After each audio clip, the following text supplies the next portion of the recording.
Live everywhere. Daily Co's Radio on netrootsradio.com presents David Walker. Kagro in the Morning Show.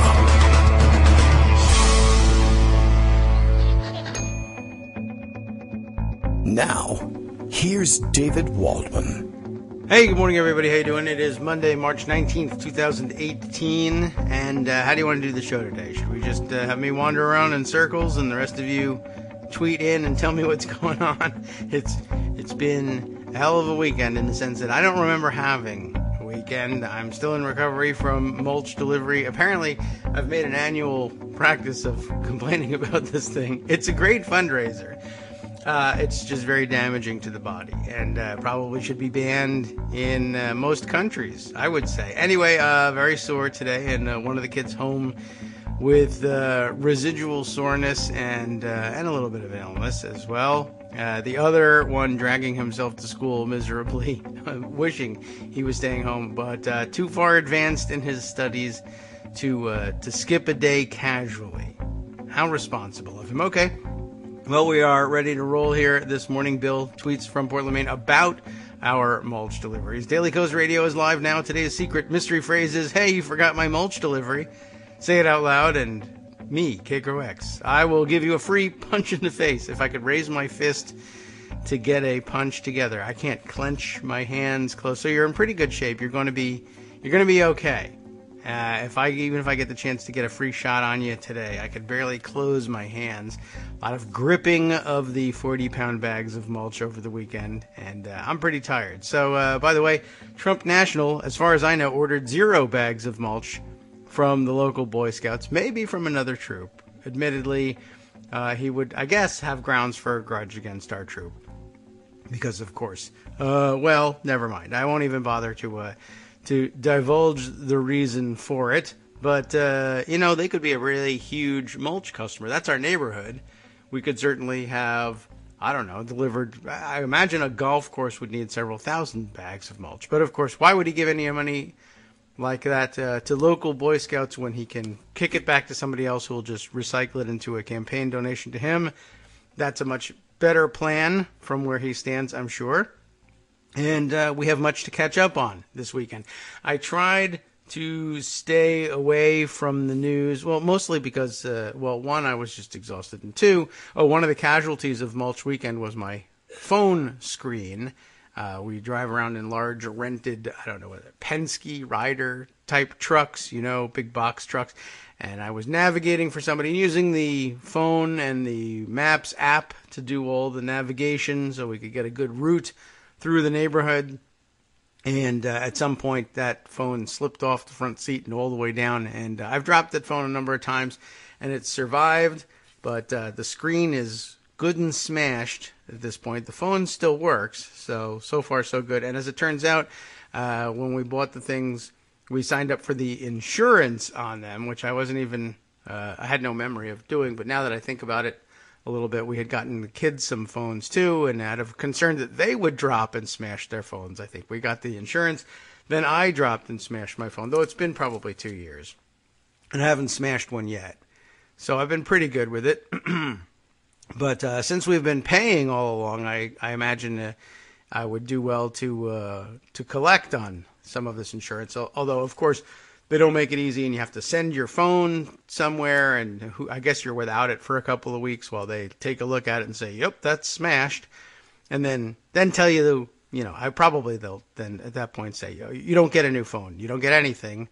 You paid us for nothing. And then you argue with them for a while, and then maybe they send you a phone. I don't know. I'm not sure how it's going to go. But when that day comes, we'll have to figure out a new plan for timing all of our very essential breaks, which I guess we could just throw out for the week. I don't know. Anyway, that's the news from the home front. That's what kept me busy, and that's why I was exhausted. No, I didn't see any of what happened over the weekend. Apparently, let's see, Cambridge Analytica, much in the news. I called the wrong number for you and gave you the Felix Sater information. Perhaps that will be next weekend's blockbuster, but you got to take a guess before going into these things. like the brackets, like the NCAA tournament, which of course also fell apart entirely for most people who are in who are semi-professional, let's say, in picking the basketball games just for fun, of course. And I think which bracket is it? The South bracket that's totally exploded. The number one seed Virginia, number one overall, UVA, lost, of course, in the first round to UMBC. And I think, did we get a chance to talk about that? What day was their game? Was they have a Thursday game or a Friday game? I can't recall. Ooh, lots of static coming across on the microphone, too. So Virginia, the number one seed in that bracket, is out. Cincinnati, the number two seed in that bracket, is out. Tennessee, the third seed in that bracket, is out. I don't think I've ever seen anything quite like this. 1, 2, 3, and 4 are all out of the South bracket. And then in the West bracket, I think 1 and 2 are out also. Xavier and North Carolina both out. Is number 3 out? No, Michigan survives. The other side of the bracket, East and Midwest, more normal. Their 1s and 2s still alive. So for those of you following, well, actually, you're probably following from a distance. If you're following closely, you're frustrated and your brackets are busted and you gave up. So it was perhaps of some service to let you know how things went over the weekend. So my guess was that Felix Sater was going to go all the way in the brackets over the weekend, but in fact it was Cambridge Analytica, although I do feel like we've filled ourselves in pretty well.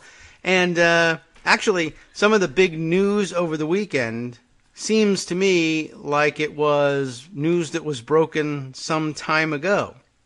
And in fact, I know that to be the case, that and I saw people discussing it over the weekend, saying how odd it is now that we were looking at the possibility that Cambridge Analytica had in its possession the essential data from Facebook from some 30 to 50 million Facebook users, and that it was, if not illegal, improper for them to have had hold of this. And somebody saying, hey, it's weird that this story from The Intercept is getting buried, given that it seems to have hit the nail on the head about a year ago. And in fact, there is a March 30th, 2017 datelined piece by Matthias Schwartz, who wrote for The Intercept at the time, Facebook failed to protect 30 million users from having their data harvested by Trump campaign affiliate. And of course, that campaign affiliate is essentially Cambridge Analytica. So very interesting that this not yet, this didn't really surface during this recycling of the story. But I guess it's been updated. There's more to it. And as a matter of fact, why don't we bring Greg in? I don't know whether that's tops on his list or anything, but we'll give some structure to our recapping of the news since I'm unable to do it, except to tell you, I don't know, the basketball went crazy. I'm sore. Cambridge Analytica was in the news. Trump angrily tweeted about things, and they sent him to his golf course yesterday. I don't know whether he played or not. It was a little chilly.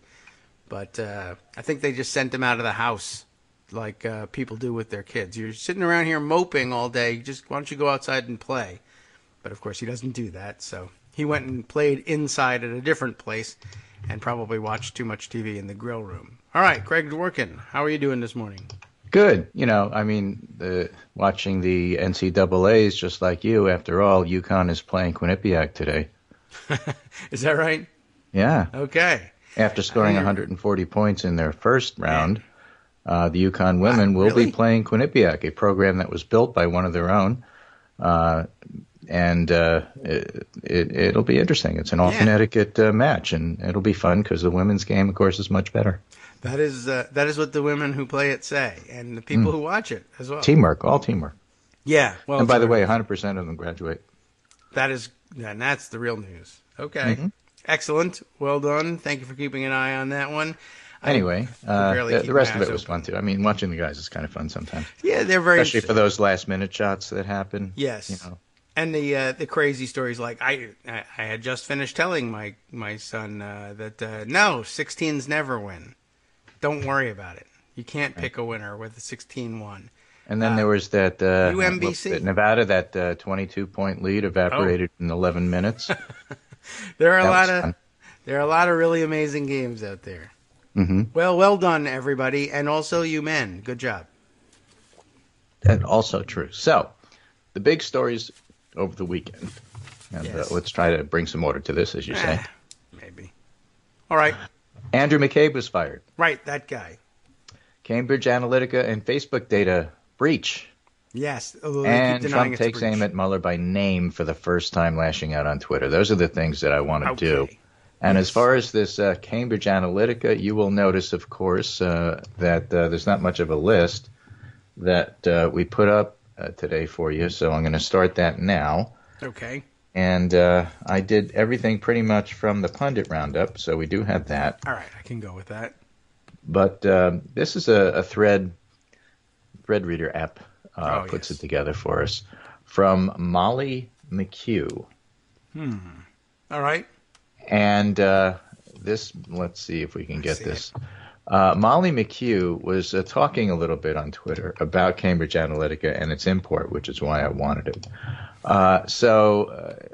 Carol Cadwalla from The Guardian Oh, yes.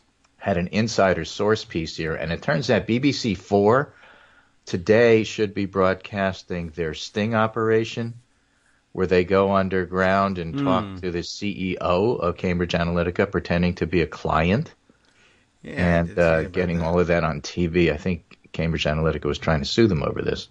The other thing is that the whistleblower, Christopher Wiley, I think his name is, did an interview today on TV where he was talking about the fact that he met with Corey Lewandowski, who turned out to be Trump's initial campaign manager as far back as 2015, planning all this stuff out in terms of how the digital aspects of the campaign might go. Well, So here's what Molly McHugh writes. This amazing interview with Carol Cadwalla's insider source needs unpacking. Go get a drink first. Make it a double. The Guardian piece is called I Created Steve Bannon's Psychological Warfare Tool. Meet Christopher Wiley. Goes on the record to discuss his role in hijacking the profiles of millions of Facebook users in order to target the U.S. electorate. yeah, you shouldn't have done that. First, this helpful reminder that Cambridge Analytica now work for the U.S. government. Steve Bannon had become Trump's chief strategist. Cambridge Analytica's parent company, SCL, had won contracts with the U.S. State Department and was pitching to the Pentagon, and Christopher Wiley was genuinely freaked out. It's insane. The company's created psychological profiles of 230 million Americans, and now they want to work with the Pentagon? It's like Nixon on steroids. Okay. Use this information warfare to create a theater of war targeting American voters, and theater of war is their term.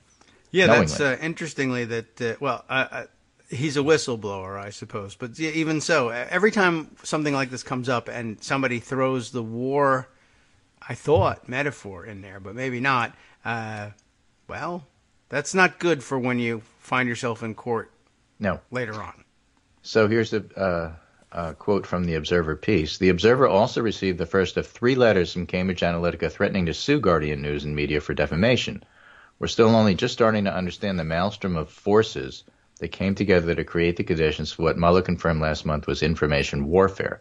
But Wiley offers a unique worm's eye view of the events of 2016, of how Facebook was hijacked, repurposed to become a theater of war, how it became a launch pad for what seems to be an extraordinary attack on U.S.'s democratic process. Wiley oversaw what may have been the first critical breach, age 24, while studying for a PhD in fashion trend forecasting. Really? Came up with a plan to harvest the Facebook profiles of millions of people in the U.S. and to use their private and personal information to create sophisticated psychological political profiles and then target them with political ads designed to work on their particular psychological makeup. Darn. And Molly McHugh writes, the lack of ethics is a point I'm going to keep bringing up because, come on. And this, again, to The Guardian, we broke Facebook, he says, and he did it on behalf of his new boss, Steve Bannon. Is it fair to say you hacked Facebook? Well, I'll point out that I assumed it was entirely legal and above board. Okay. And through it all, Is that good? Wiley and I, plus a handful of editors and a small international group of academics and researchers have known that, at least in 2014, that certainly wasn't the case because Wiley left a paper trail. In our first phone call, he told me he had the receipts, invoices, emails, legal letters, records that showed how, Between June and August 2014, the profiles of more than 50 million Facebook users have been harvested. Most damning of all, he had a letter from Facebook's own lawyers admitting that Cambridge Analytica had acquired the data illegitimately. Oh. What? This is again from the Guardian piece. Going public involves an enormous amount of risk. While he's breaking a non-disclosure and risk being sued, he's breaking the confidence of Steve Bannon and Robert Mercer. There are agencies that fund research on behalf of the intelligence services, and they were all over this research. There was one that was nicknamed Operation Kit Kat. The defense and military establishment were the first to see the potential of the research. I know this is a British piece here because they spelled defense wrong. But a major U.S. defense contractor funded Kosinski's PhD in DARPA. The U.S. government's Secretive Defense Advanced Research Projects Agency is cited in at least 2 academic papers supporting Kosinski's work. Okay. Another quote here from the article.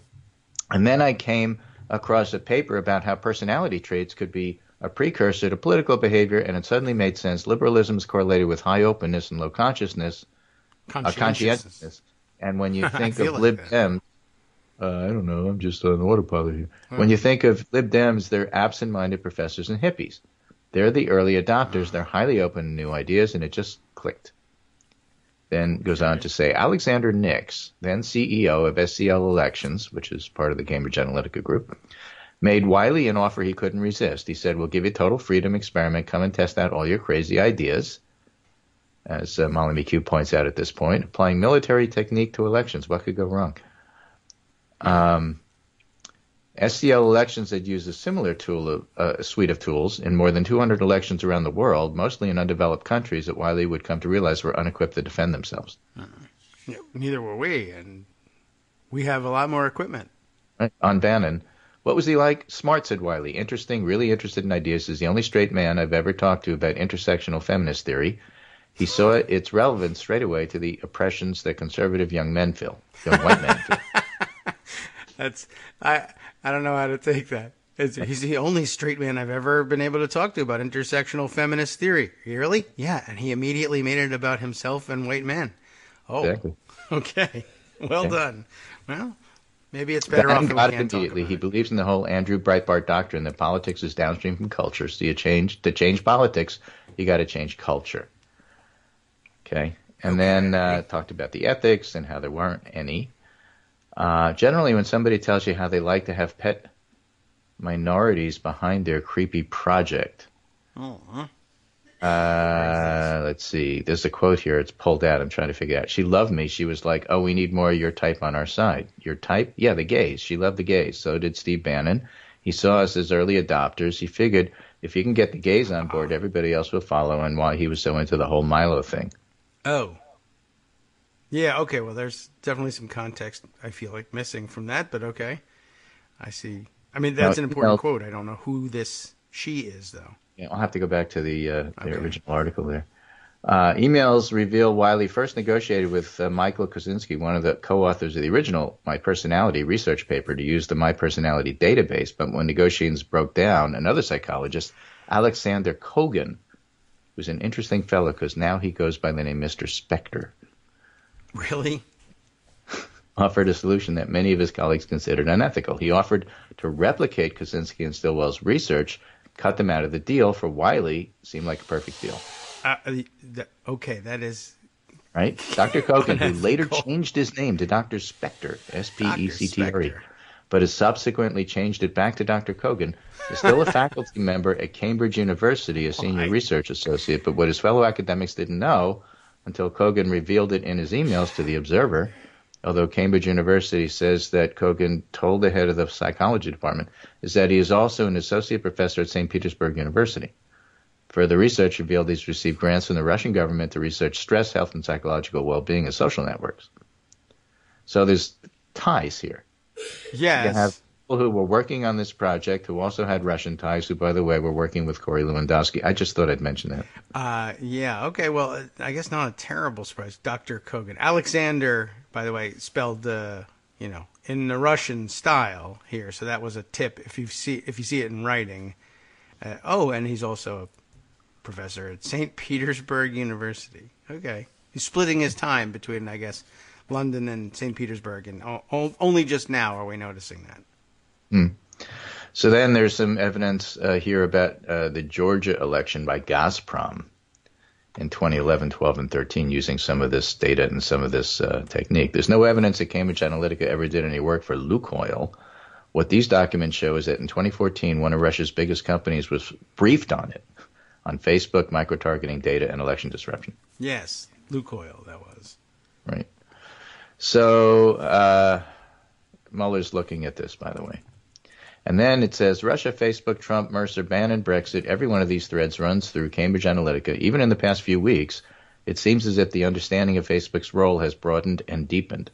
The Mueller indictments were part of that, but Paul Oliver de Hey, a data expert and academic based in Switzerland, who published some of the first research into Cambridge Analytica's processes, says it's become increasingly apparent Facebook is, quote, abusive by design. If there's evidence of collusion between Trump campaign and Russia, it'll be in the platform's data flows, and Wiley's revelations only moving on again. So what this sets up, in other words, a lot of threads here, a lot of individual pieces here. But if you put the whole picture together, Facebook only a couple of days ago, when this story was going to go public in England, decided to ban Cambridge Analytica from Facebook pages. Yes, I don't and then really said, know that well, that we had does nothing anything. to do with it, and nothing happened, and besides, if it did, it was their fault. Yeah, they are running screaming from the room at this point, but I'm not even certain what banning Cambridge Analytica from Facebook means or does. I don't either, other than to confirm that there's something going on Right, here yeah. that really needs a whole lot more explanation. So, for those of you who are conspiracy theorists by nature, this is perfect for you. And for those of us who are actually trying to figure out factually what's going on, we don't know nearly enough. It's not as if Cambridge Analytica, as purported, stole 50 million profiles, they would therefore use this in an effective way and swing the election. We don't know that. We don't know if anything they did was effective. But the fact that they had the data seems on the face of it semi-illegal. And the fact that they had planned to steal it in order to use it seems semi-ominous. Yeah, I mean, there's an awful lot of things here that don't make any sense other than as part of a wide-ranging, if not conspiracy, then certainly plan, design to try to build a machine that does this. Use this data that they didn't own in order to, effectively sell ads to people and get them to buy stuff. Except that the ads that they were selling was an election, and the thing that they wanted people to buy was voting for the candidate of their choice. Yes. So we'll see. I know there are lots of denials flying from all corners, including some with semi-ridiculous claims that advertising can't convince people to do anything. That's why we when spend has it ever? bazillions That's of why dollars. it's withered away as an industry. Yeah, right. We can hardly. We have to subsidize it just to keep it alive. We can't keep people interested in advertising. They just can't get enough people to advertise anything these days. So I'm going to remind you of a discussion we had a long time ago. Okay. You'll laugh and you'll say, "What's the relevance here?" What's the relevance here? Okay, It's I'm ready. the parable of the rider and the elephant. You remember that? Well, what's the relevance here? What's the relevance of the elephant? Rider and the elephant. The Okay. thing is, the rider is the logical director of where things should go, and the elephant represents brute emotion. Okay. And if you want, you can even throw in a third thing that some people use, which is the path the elephant takes. So if you want the elephant to go somewhere, you can lay down a path for it to follow. Okay. You can motivate the elephant with emotion. Can you? Prod it with a stick, it'll move. Oh, yes. Or you can Peanuts. convince the rider to try to get the elephant to go in a certain direction using logic. Okay. And the thing that makes the elephant move the most are things that actually motivate the elephant itself. You're more likely to get the elephant to run down the path if you prod it from behind.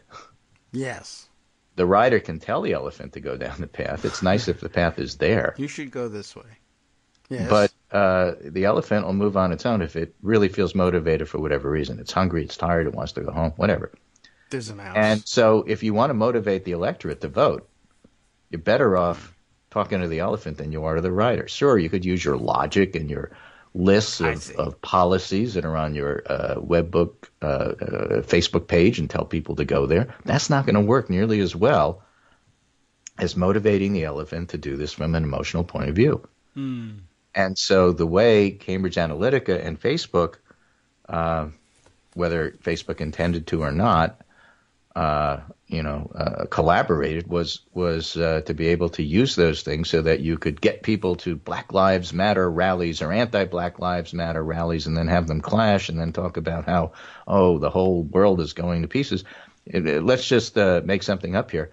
If you did that and you happen to sell guns, it would be really advantageous for you to have that feed, for people who you want to instill fear and maybe get to buy your product. It's a way things work, and just an overall sketch of how this whole process may in fact have influence on the election. So with our break coming up, I just, wanted to lay the groundwork for why this is important, and yet we certainly don't have the details of what they did, how extensive it was, for how long they were doing it, who they were doing it with, and how well it worked. We don't know that stuff. We should put a professional. But now we know that you got to ask these questions. That's true, and we know that someone is asking those questions. And then in case the investigators weren't asking those questions, people like the investigators of the BBC are asking them, so that you can hardly miss it. Yeah, there's a lot to put together here. Yep. And I don't know that it's all publicly available at this point, and it's a lot to digest. We might have to spend a week, ruminating over this and rereading some old articles and trying to put it all back together and give it some context. So, we might as well start now.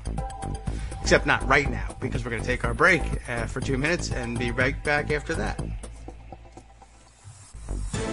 Hi, it's me, David Waldman, your host for Kagro in the Morning, interrupting this little break to say thanks so much to all of you who are contributing supporters of Kagro in the Morning.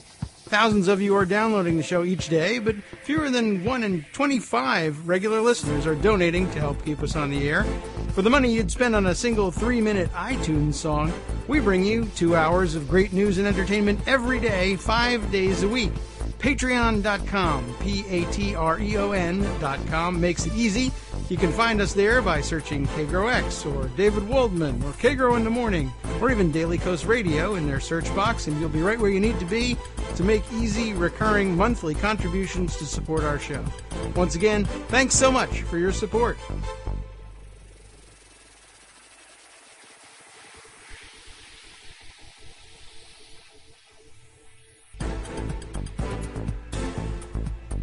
Welcome back to the Kagro in the Morning Show here on Netroots Radio. Greg Dworkin's still with us. We're still puzzling our way through the weekend's happenings about Cambridge Analytica and Facebook. I know a lot of us are probably still a little bit confused. Michael Musson asking a fine question about that. Let me put it a different way. Okay. Makes sense this time. People over the age of 40 or 45, people who aren't necessarily super savvy about how computers work. Yes? Signed up on Facebook in bulk so that they could share pictures of their babies, grandchildren, cats, and keep in touch with friends in a way that really wasn't possible prior to the use of social media. So that if you, for example, graduated from high school back in the 70s, you could have a high school graduation class page where you can keep track of all those people that you haven't seen in years and years and years without actually having to talk to them. Yes, it sounded good. It does sound good. It's very attractive. So Facebook said, this is what we do, sign up. But actually what Facebook did is we don't just let you connect with each other for free. We can't make money on that. We also are going to use certain tools to get an idea of who you are and then sell that information to advertisers. Yes. And that's why you get all these targeted ads that where you've been shows up in the ads. And in theory, they could also direct news feeds to fit your personal profile. Yes. And outwardly, at least. And I think this is largely true for the Facebook side of the equation. They thought by doing that, they meant, it'll be fun for you. We'll send you things that you'll find interesting. Not, I will tell you what is happening on Earth. No big deal. It's not like we're going to censor information or just make sure that fake news is most of what you see. But nonetheless, maybe, yes. This is Facebook's business model.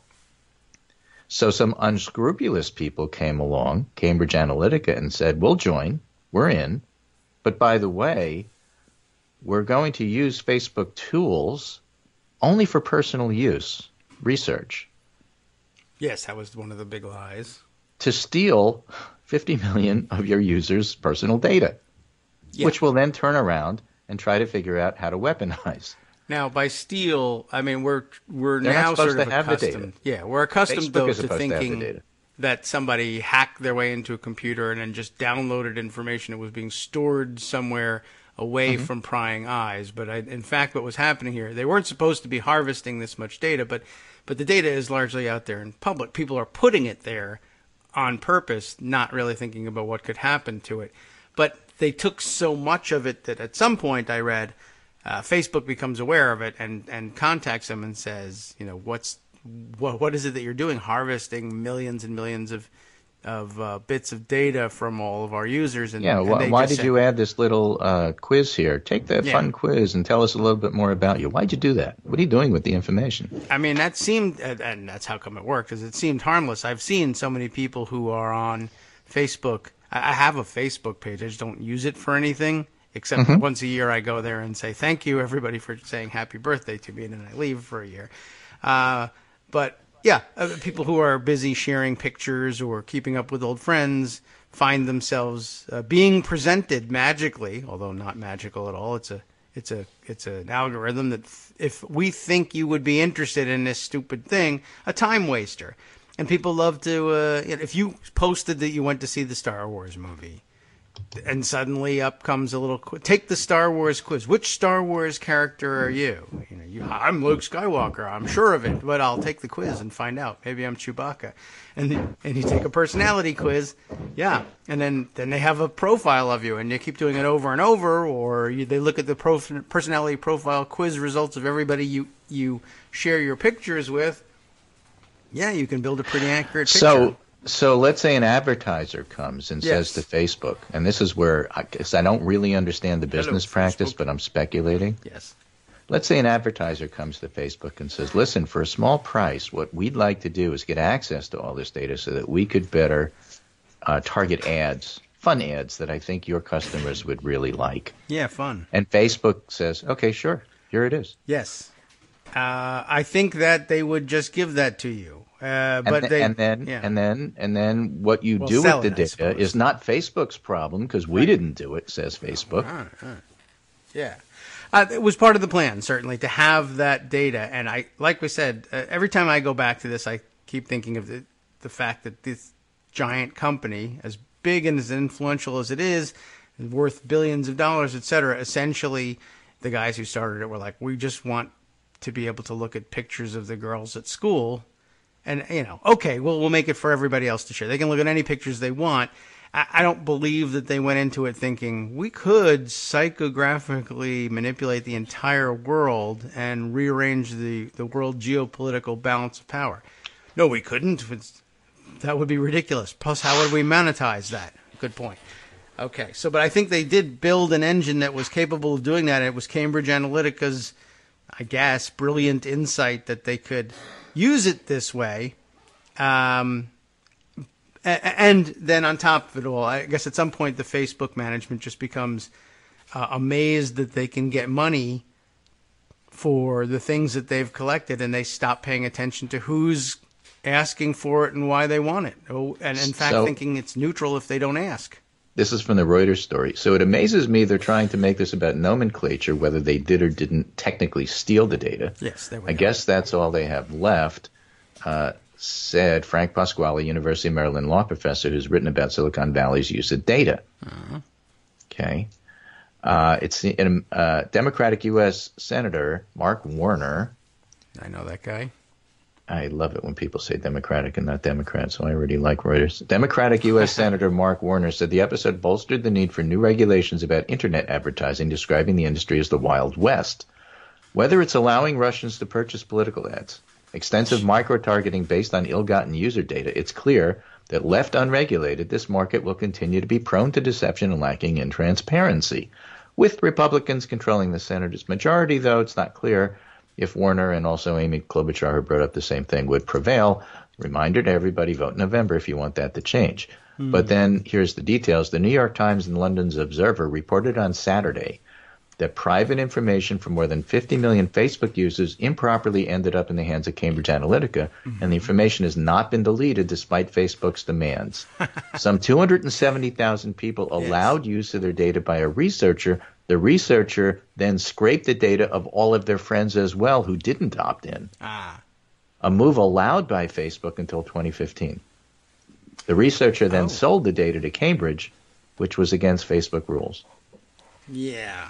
Well, that's one of the problems with, selling data in general. If you give it to somebody, all you can do to keep them from selling it later is say either A, don't do that, or B, I guess sue them later for the money. But it's that's very revealing too, that once they found out that all of this data had been scraped and used, if not illegally, improperly. Yes, improperly. Then the Facebook response, the biggest company in the world and worth billions of dollars and pulling the levers and controlling the world, writes them a letter and says, a sternly worded letter in 2015 and didn't reveal it to the public until Friday, when these stories were appearing in the New York Times and the London Observer. They really make a great pair. I'll say that. Yeah, that's what happened. They didn't know what to do, and they make a great pair, Donald Trump and Facebook. Two people sitting on piles of money that don't understand how much influence they have and what to do when things get out of control. So then Cambridge Analytica took this data on 50 million people, which is a big chunk of Americans, and made sure that they had targeted ads and other things that were used to help influence the election. Maybe it was anti-Hillary stuff. It's subtle advertising, working on the elephant, not the rider stuff. And so did it have an influence? It's going to be impossible to tell how much influence it had. But I hope that answers Michael Musson's questions about what's going on here. That's what's going on here. It's a two-part thing. One, the simple part, is that Cambridge Analytica took a bunch of data they weren't supposed to have and used it in the 2016 election. And we know this because they were talking to Corey Lewandowski, the campaign manager, even before there was a campaign. The other side of it is the way Facebook is built is that they do this. You don't know about it.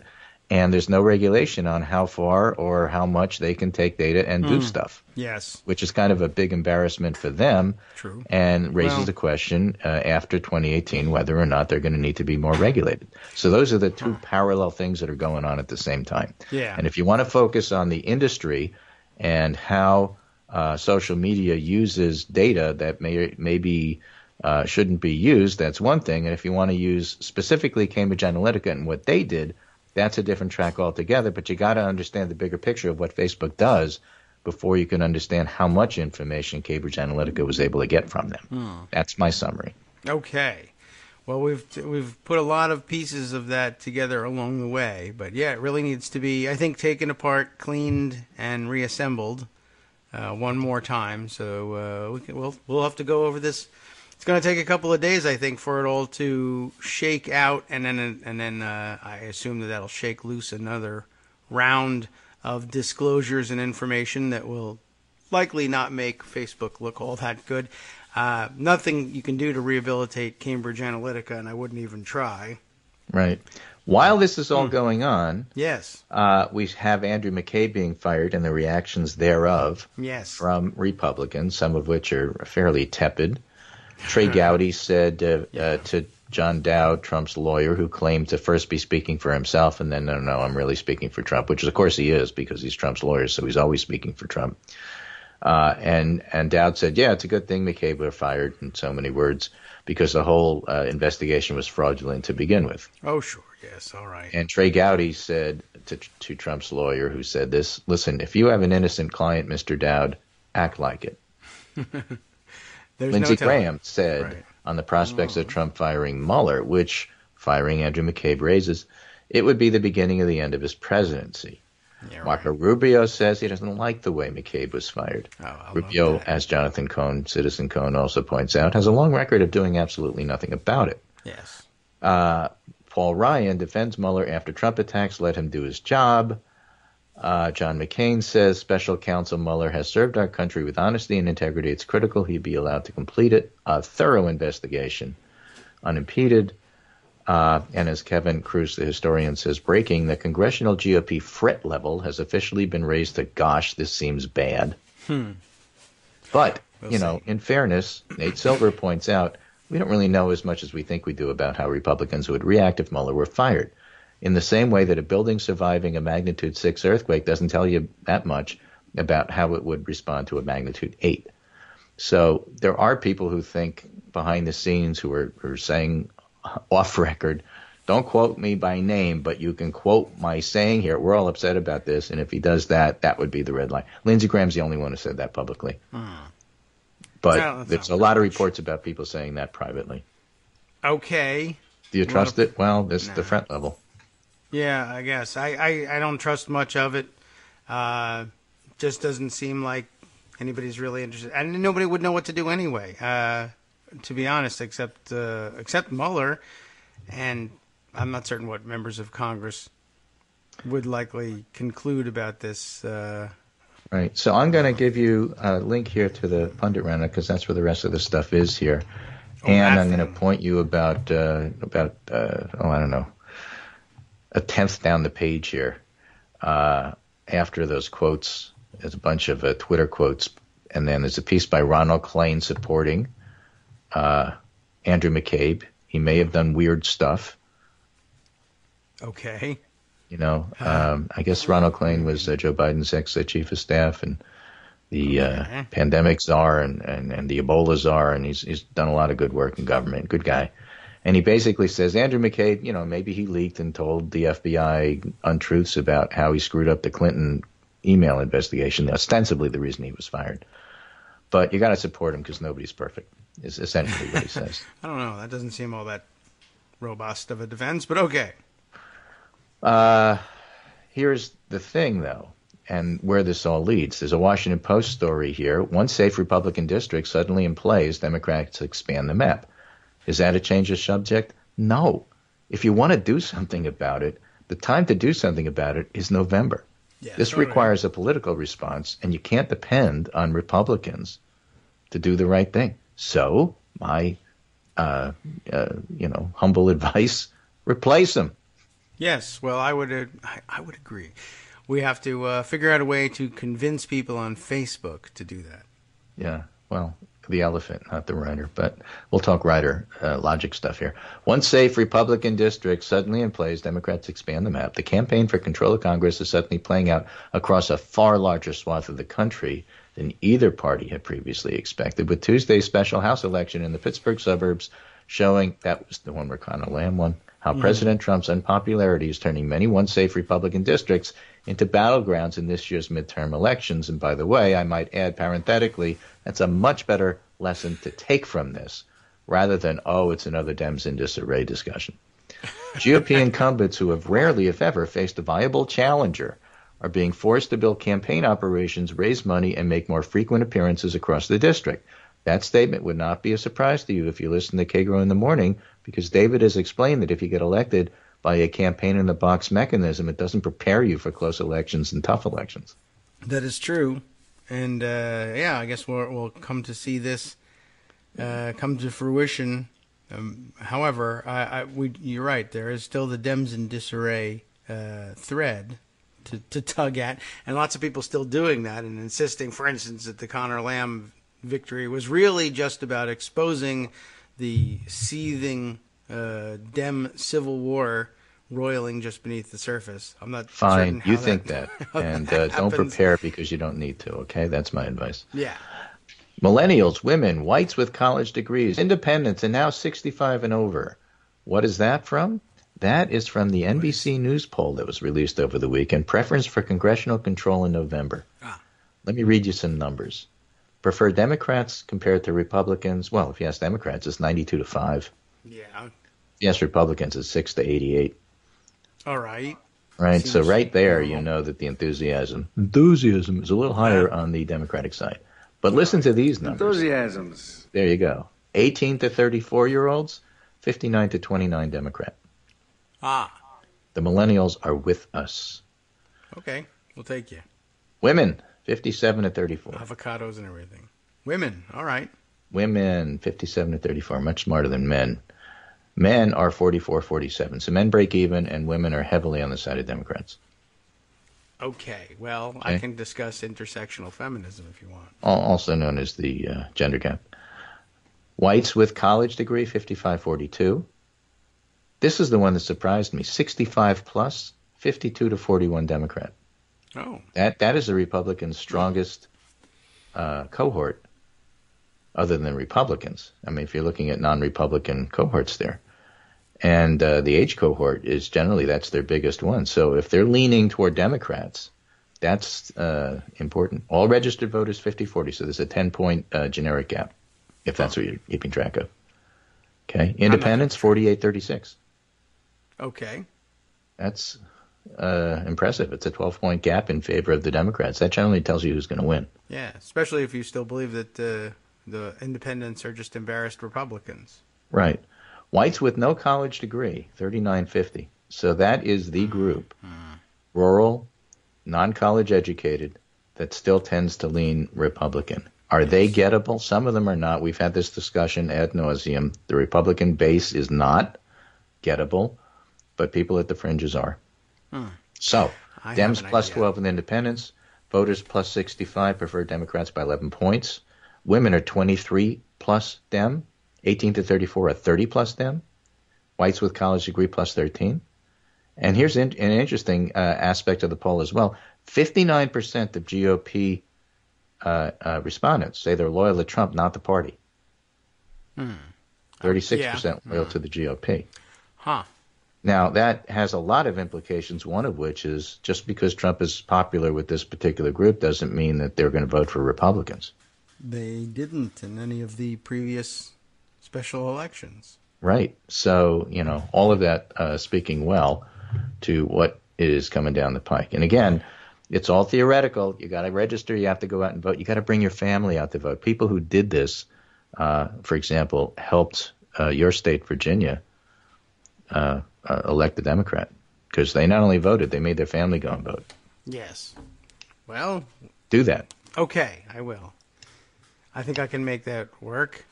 Yep. I'll just have to. Anyway, so that's what I'm going to leave you with. I got work to do, so I'm going to skittle off. But all right. I think there's a lot going on there. There's a lot more in the pundit roundup. To be the case. There's Trump's tweets, which were pretty bizarre.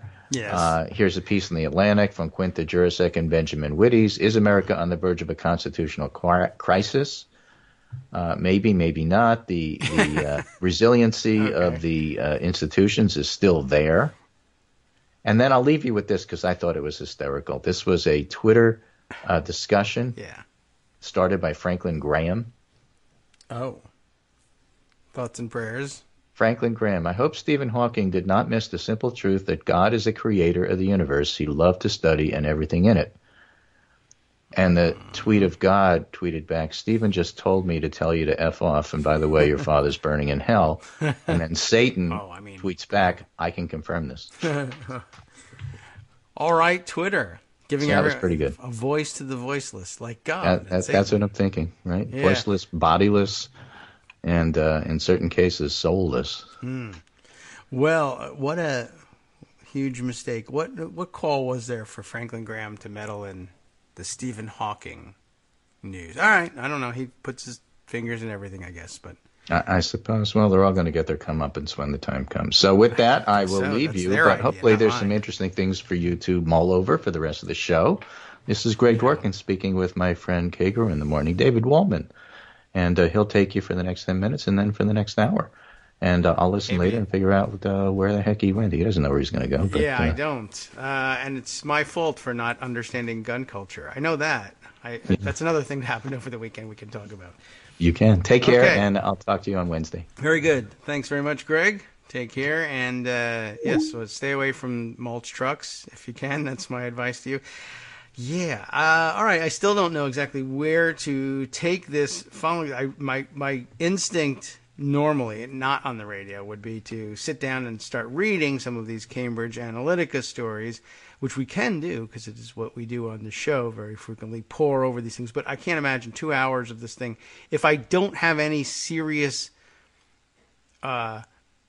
belief that I'm going to come out with a clear understanding of what's happening at the end of the 2 hours. It doesn't seem fair to spend the time. I'll have to do that sort of offline. Michael Musson did have a second question, and I think I think we're all sort of pointing towards the same conclusion here. He's says, can we be honest that Facebook didn't want data sharing because that undercuts their ability to sell the data to others, or really to anybody?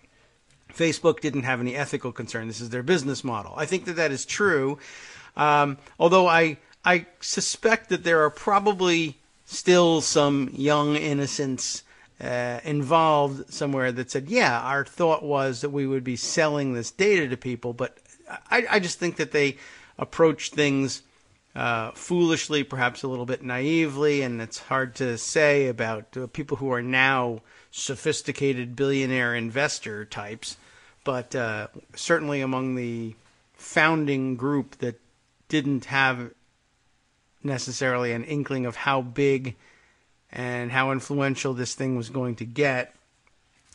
I think that they gave some thought. They obviously gave thought to monetizing their data. They just haven't. They just didn't give any serious thought to what people could use the data for, or what they could sell with it beyond toothpaste, shoes, vacations, regular consumer items. I doubt very much whether it occurred to them that,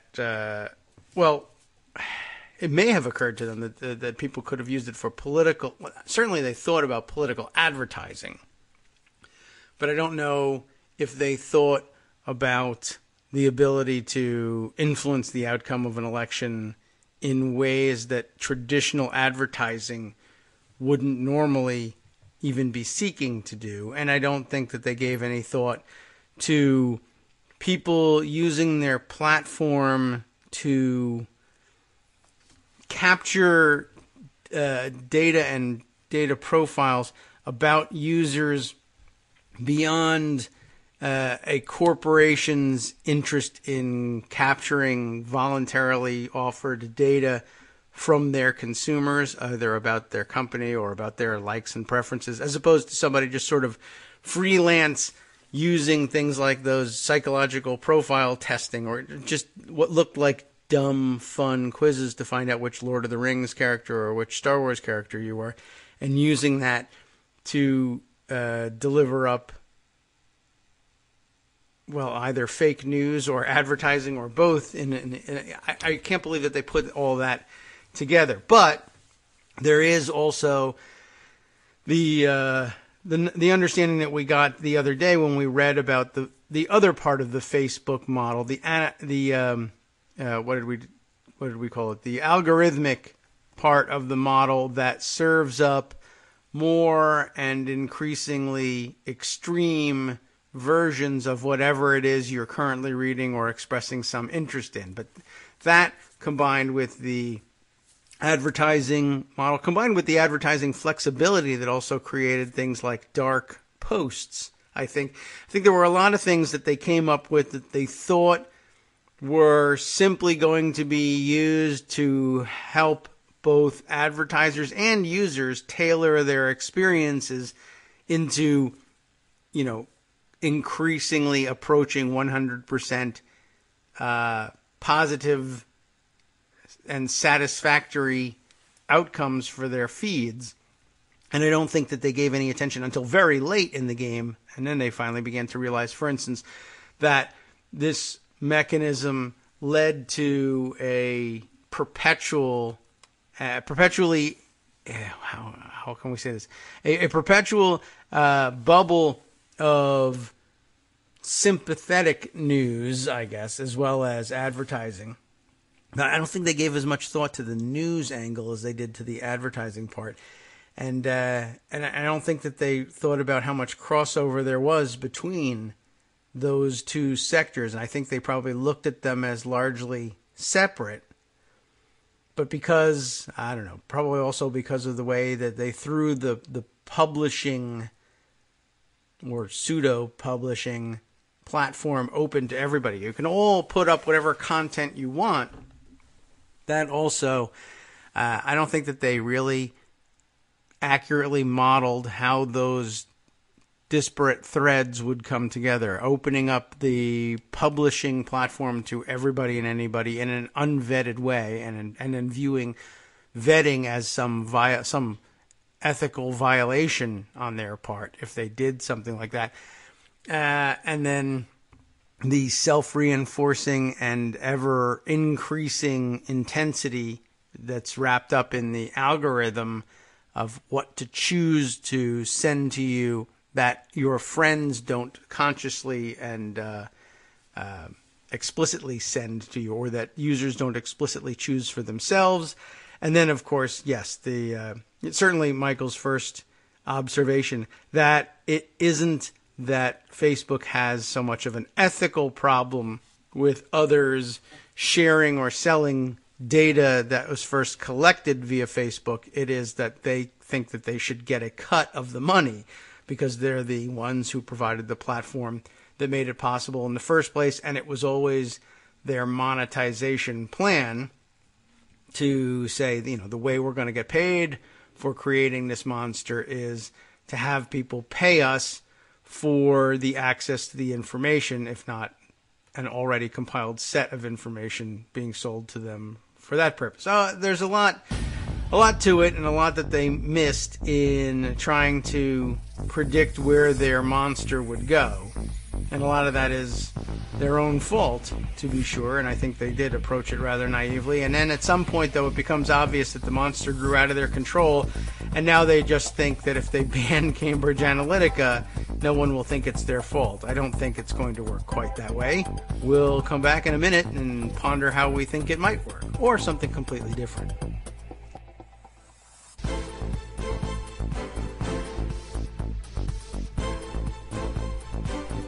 Welcome back now to the Kagro in the Morning Show here on Netroots Radio. 1 minute, not nearly enough time, as usual, to sort out everything that we need to talk about in a coherent fashion for the next hour, so we can talk about it incoherently instead, and I think that'll have to do. There's and very little reason to worry about coherence at this point.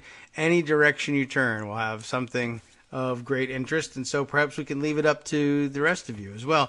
The Warlock asking the question, did we see the Rand Paul news? I did, and I will share it with you because I guess that means you should have seen it too if you didn't, and it is of some interest, and it's part of a Monday Good News Roundup, which sounds like a good place to start your day, by the diarist at Daily Kos, Jesse Staff. Well, let me just tell you what's in the Good News Roundup. There's a couple of things. The first headline isn't even the one that the Warlock pointed out to us. Richard Spencer calls it quits. I don't know if that's entirely accurate to say he calls it quits for everything he's doing. Surely he soldiers on somewhere in his stupid mission to spread the gospel of the alt-right. But he did, I saw over the weekend, I did see this, say that that facing the anti-fascist counter-protests, or protests or counter-protests, if they're he's showing up to speak somewhere, they show up to protest, the anti-fascist crew does, and then of course the pro-fascist crew shows up to counter-protest. But apparently this has made his college touring, mostly college campus tours, to do his speaking engagements less fun than it used to be, and he's calling his tour to he's calling it quits on the tour, I suppose, and he's calling that to a close, just because I guess he's just tired of trying to have to force his way through protesters to get to his speaking engagements. And I don't know whether that's necessarily true or accurate or a clear picture of how he feels about these things. However, for him, if he's going to actually stop doing these college speaking events, that's a huge positive from where I stand. And the idea was, in fact, to do something quite like that. I don't know if anti-fascist protesters would have put it that way from the beginning. Is your aim to make it less fun for Richard Spencer? I'm sure some of them would have said, well, I guess you could put it that way.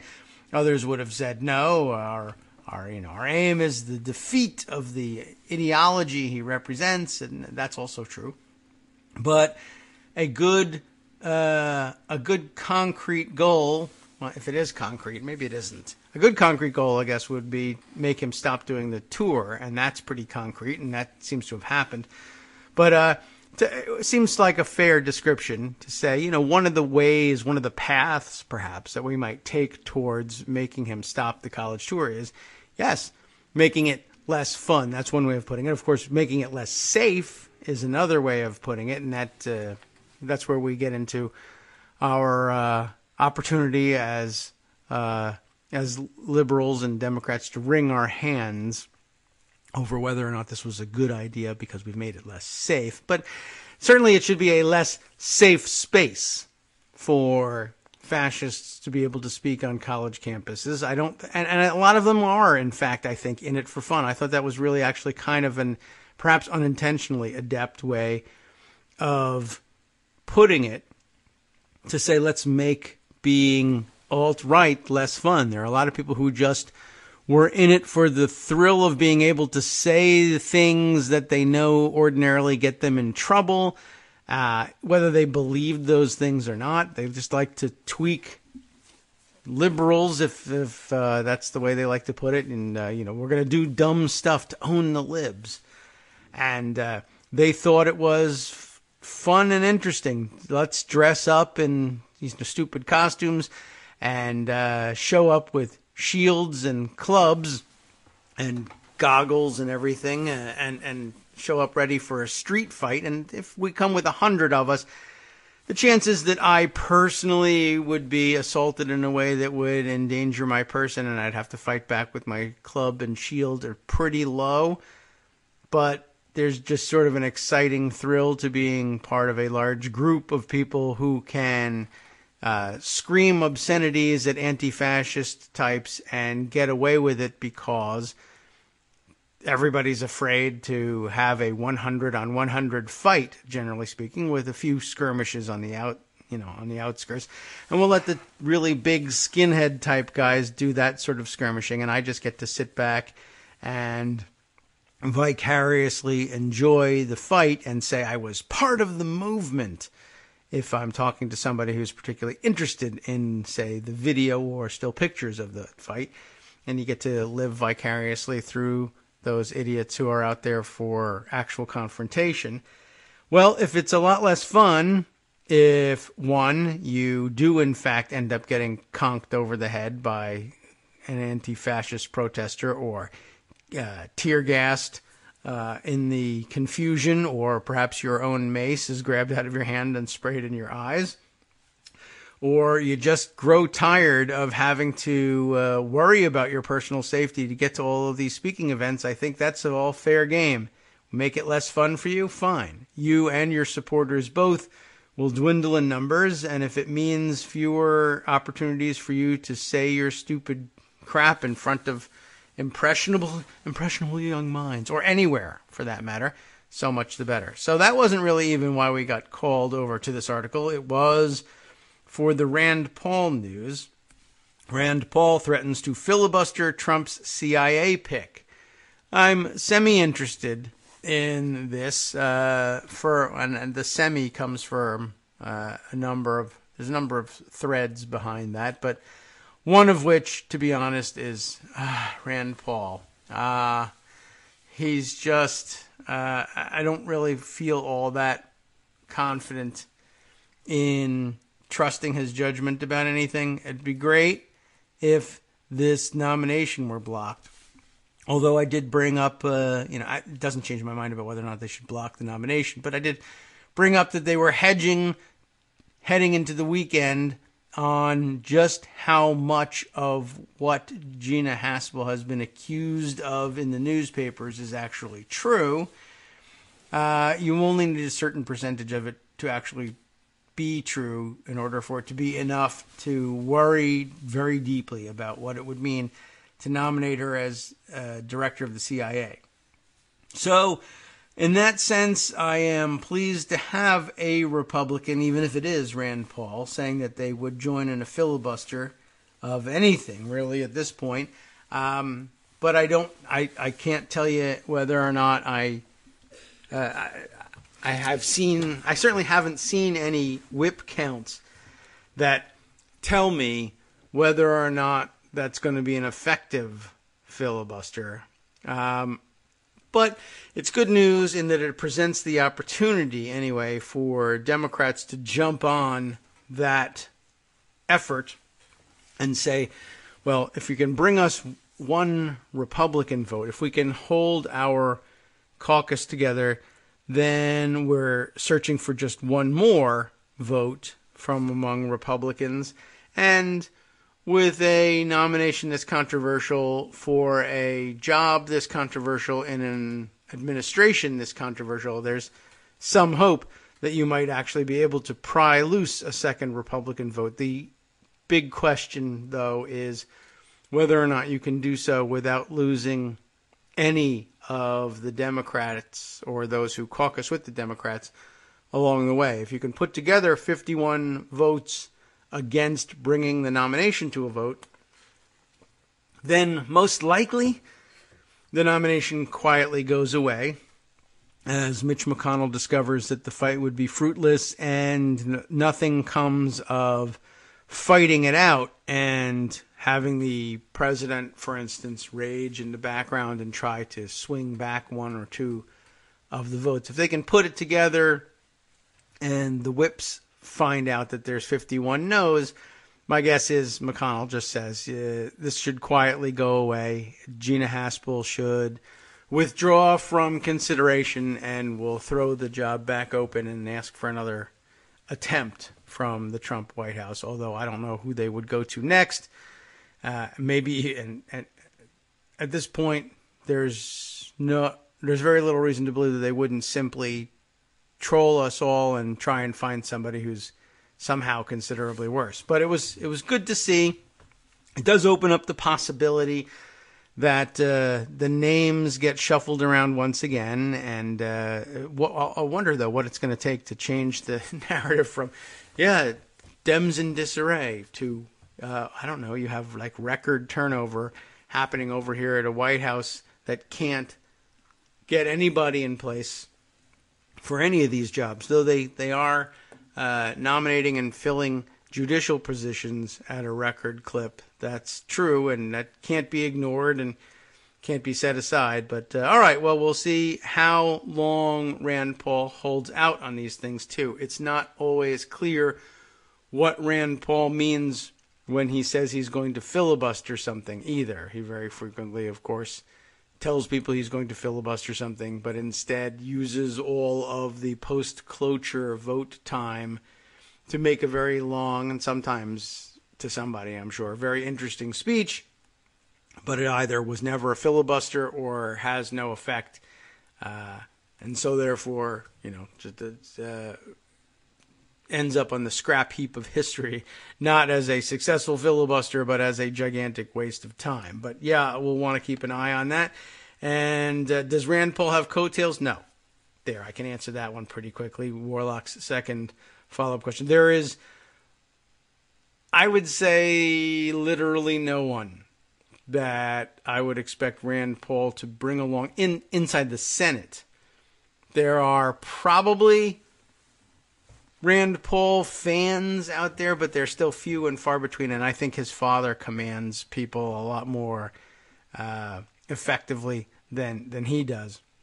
Inside the Senate, no coattails. There are sometimes occasional fellow travelers, sometimes even motivated by similar thoughts, but very rarely the case. I guess Mike Lee is the closest I can think of for somebody who might find himself voting with Rand Paul for the same reasons, but not because Rand Paul is doing it. It probably, I would say, is much more likely to work in the other direction. For if Mike Lee were to come out, you would find that Rand Paul was not too far behind. But I don't know that I've ever seen Rand Paul, not in the last few years anyway, take a stand and then have Mike Lee, or anybody else for that matter, say, well, if Rand is going this way, then I'm going to do it too. So, very unlikely, I would say. All right. Let's see. Why is this news? I've seen this tweeted twice now. Hope Hicks tried to leave the White House months before her resignation. This time, according to a report at The Hill. I'm just somewhat curious because we always want to know how Hope Hicks does whatever it was that she did. As you know, let's see. Former White House Communications Director Hope Hicks nearly left the White House months before she announced her resignation, according to New York Magazine. I should probably instead read their writing, since I'm constantly reminding myself that I am being manipulated by The Hill, and I should look at the original sources instead. The original source in this case, Olivia Newsey, who says, has this piece, What Hope Hicks Knows? That's a good question.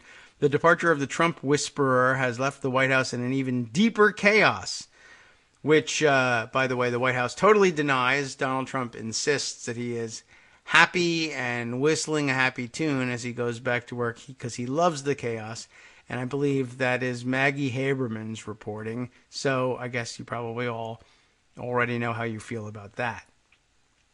Olivia, though, says White House is in even deeper chaos.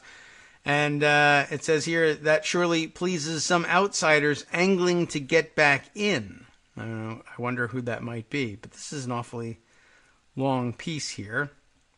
Let's see if we can get the gist of it without going all the way through it.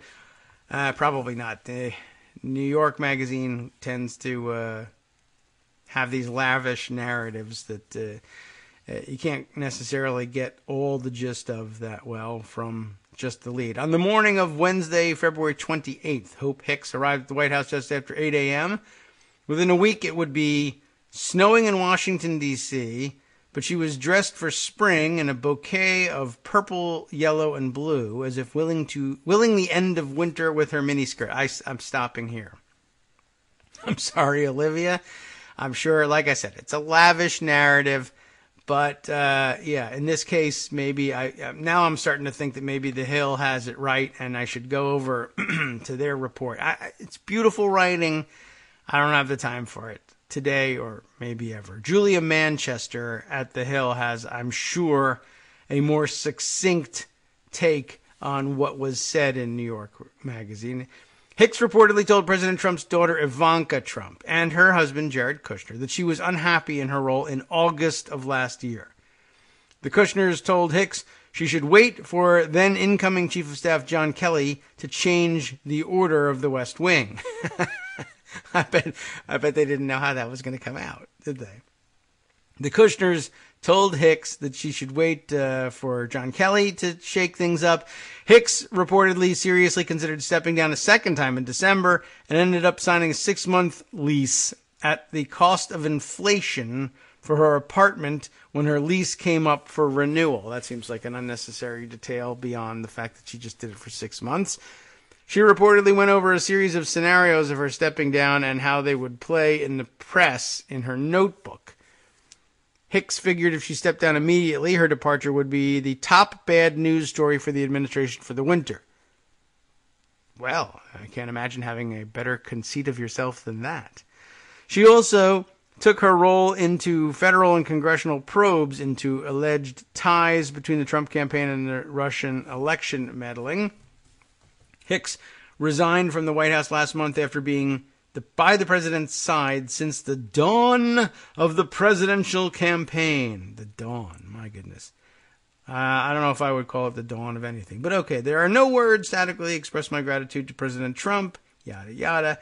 Hicks was one of Trump's most trusted allies and confidants. So the big news is that she twice considered leaving before she finally gave up the ghost over the admission that she sometimes told white lies, the good kind of lies, because they're white, on behalf of the president. Let's see. So, and it doesn't really say what those things were, though. So that's like a useless... either the New York Magazine is flowery and useless, or the Hill missed the point in all the floweriness and couldn't come up with the key nuggets, if they were there, other than, well, I was unhappy at the following moments and considered leaving. So, okay. And all in all, I would say, based on what we read in the Hill, useless and not news. Thank you. I thought I would, I'm glad I got a chance to sum that up for you. Let's see. Other things that we put aside, worth thinking about. Let's see. First of all, I grabbed this one from the front page of Daily Kos this morning as I was checking in to see what was going on. And it went up right before 9 a.m. Mark Sumner's piece, which I guess does a good job of wrapping up where we are after the crazy weekend. Donald Trump is newly emboldened to do what he wants. Lie, cheat, and threaten. And that'll get us, I think, to a couple of different important threads, some of which were covered by Greg and some of which have yet to be discussed over the weekend. Donald Trump broke with the advice of his lawyers, can you believe it, of Republican legislators, of everyone who has even a nodding acquaintance with the law, and began attacking special counsel Robert Mueller and his team directly. No longer content to kick the FBI or deride the Department of Justice, Trump has made repeated tweets going after the special counsel's investigation, claiming, falsely, that the team was composed of, quote, hardened Democrats, they are almost all Republicans, of course, with no Republicans. Some Republican legislators, particularly those like Jeff Flake or Trey Gowdy, who are not running for re-election in the fall, made moderating statements. And Trump's own attorneys stated that firing the special counsel was not on the table, but Trump doesn't seem to be talking to anyone but Trump. A dozen people close to Mr. Trump, according to the New York Times, or the White House, including current and former aides and longtime friends, described him as newly emboldened to say what he really feels, he tells it like it is, and to ignore the cautions of those around him. And I think that is probably that was the tenor of the Maggie Haberman tweet that I read about it. And in fact, it looks like the piece that she was tweeting about, the tweet that she had sent out at some point, essentially read that, despite the, I guess, conventional wisdom view that Trump was isolated and stewing inside the White House, his aides anyway, and close associates are insisting that he is merrily whistling his way to work each day. I don't know whether I believe it or not, but you know how Haberman works. They said that, and that makes it news, and I'm going to write it down even if I don't believe it, and I'll tell you so, but, sometimes anyway. But, it's a little frustrating to see over and over again. All right, back to Mark Sumner's encapsulation of things, though. What could have possibly signaled to Trump that he could say what he wanted with no concern that his actions be misconstrued or that there would be any consequences for interfering in the Russia investigation? Here, a pull from The Hill. It's not even my fault that we're reading The Hill. It's Mark's. Last week, Conaway, remember him? He runs the probe in the absence of Devin Nunes, who's totally recused. Conaway announced the end of the the committee's probe, and laid out a number of conclusions reached by GOP members in their initial report. Among those conclusions were the assertion that there is no evidence of collusion between the Trump campaign and Russia. Although, I will say, I thought I saw earlier this morning a clarification from Conaway, reported I don't know where, but discussed via Twitter, as I recall, that he's disputing that and saying, well, no, let me clarify. It's not that we found that there was no evidence of collusion, or rather that there was no evidence of collusion. It is instead the slightly different, but also significantly different conclusion that we didn't find any. It's not that there isn't any, it's that we didn't find any. And we should also probably point out, in all honesty, we didn't find any because we didn't look that hard and we didn't talk to enough people and we didn't press them on whether or not there was evidence of collusion. We simply said, well, with the few people we talked to and the limited number of questions we asked them and the far broader number of people we refused to allow the Democrats to question, we didn't see anything that amounted to evidence of collusion. And it's not even necessarily the case that the Democrats who observed the same phenomena came away with the same conclusion. They think they did see evidence of collusion, if not, an airtight case of it, certainly evidence that it existed. But Republicans refused to acknowledge that the things that they saw constituted evidence of collusion. But even Conaway won't say that that's because there isn't any, and you'll never find it no matter what. Armed with the GOP report that there was, quote, no collusion, and dancing on the pension dollars he stole from former FBI Deputy Director Andrew McCabe with a last-minute firing, an elated Trump feels invulnerable to criticism and free from any possible punishment.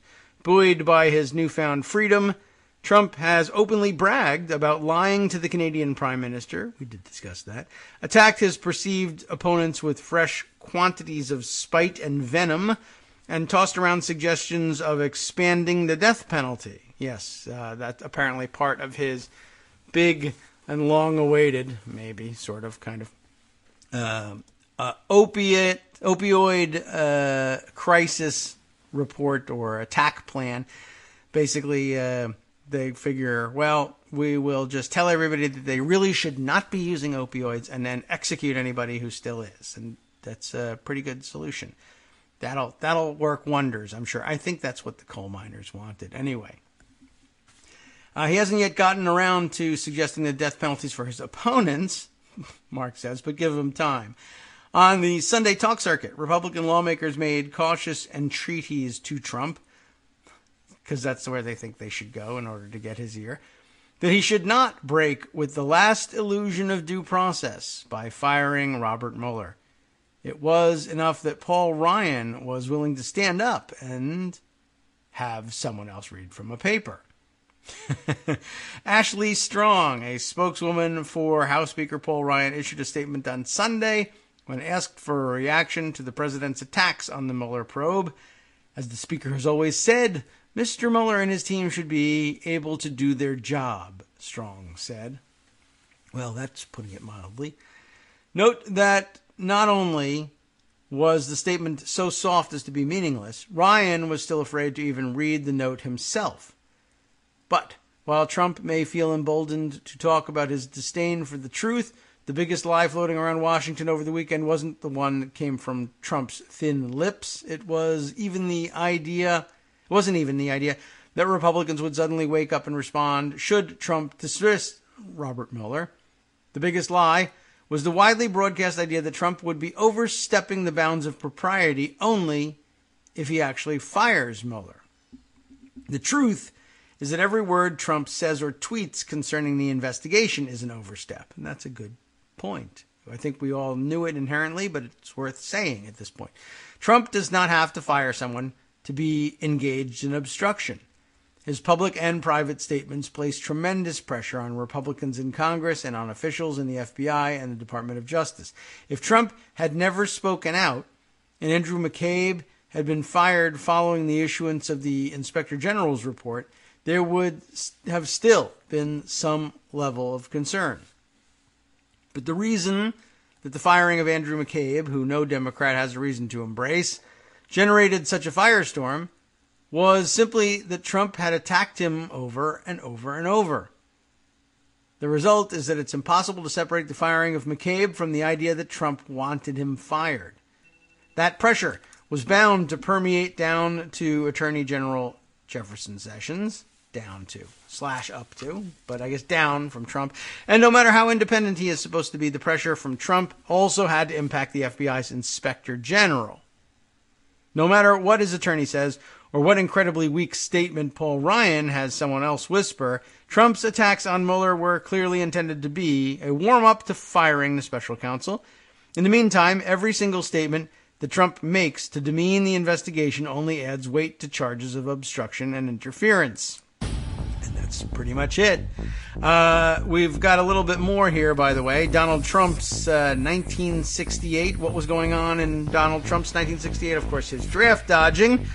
What going on for Robert Mueller in 1968? Interesting comparison, just in case you haven't heard anymore. But earning the Purple Heart in Vietnam, not quite the same thing. We'll be back after this.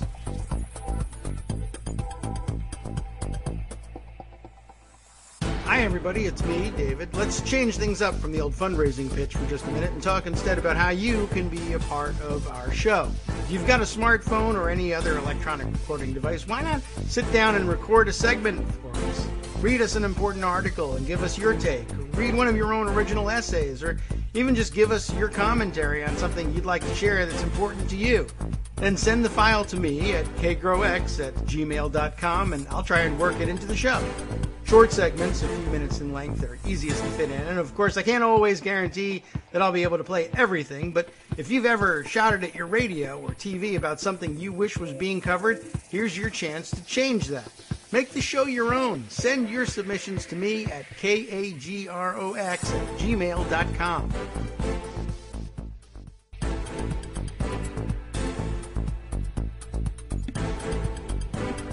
Welcome back to the Kagro in the Morning Show here on Netroots Radio. As I'm trying to find our way through the last half hour of the show and make some decisions about which streams of the torrents pouring forth that are all important, which we should end with. You know what? I wasn't expecting this one, and I don't have an answer for another one. So here's what I'll do: is I'll deal with things this way. One, by saying to the question of the Warlock, which is what happens next if Mueller is fired. I don't know, and nobody does. And in trying to ponder it, I can offer you a couple of possibilities, but it's so out there, and it's so crazy, and it's the sort of thing that's never really been contemplated seriously. I mean, everybody has always contemplated, well, what if the president just does it?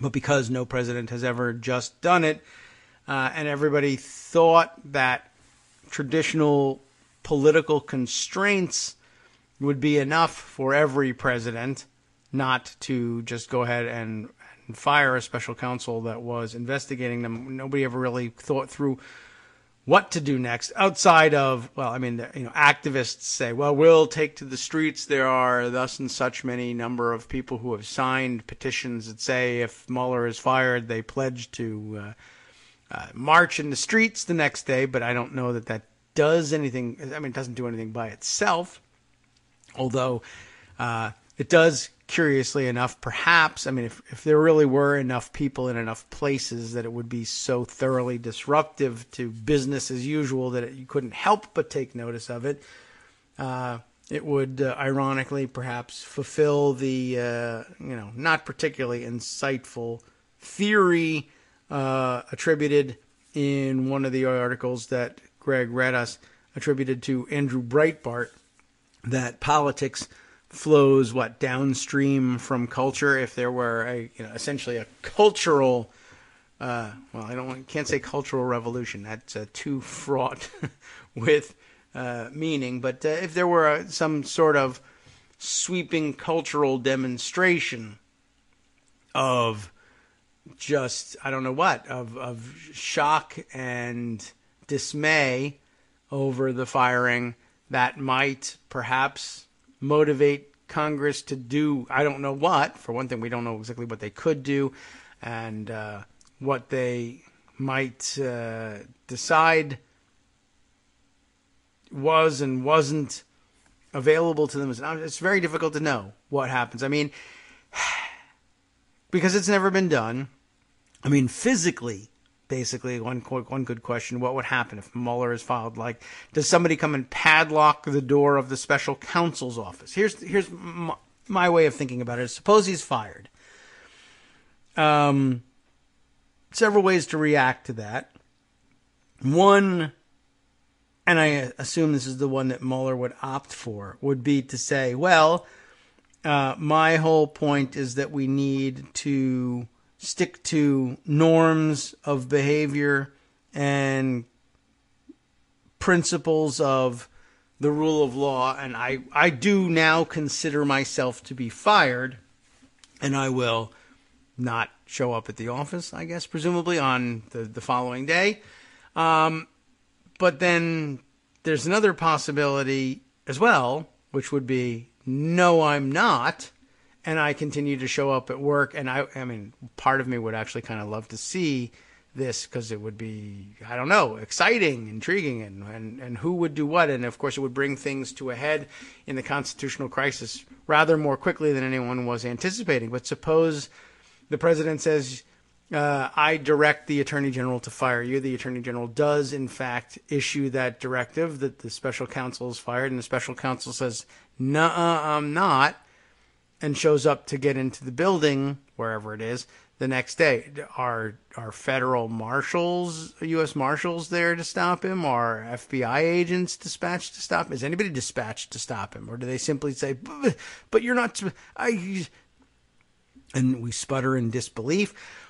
What happens if one of Mueller's deputies says, well, I'm now acting special counsel? Well, by what authority would he assert that? I don't know that there is any.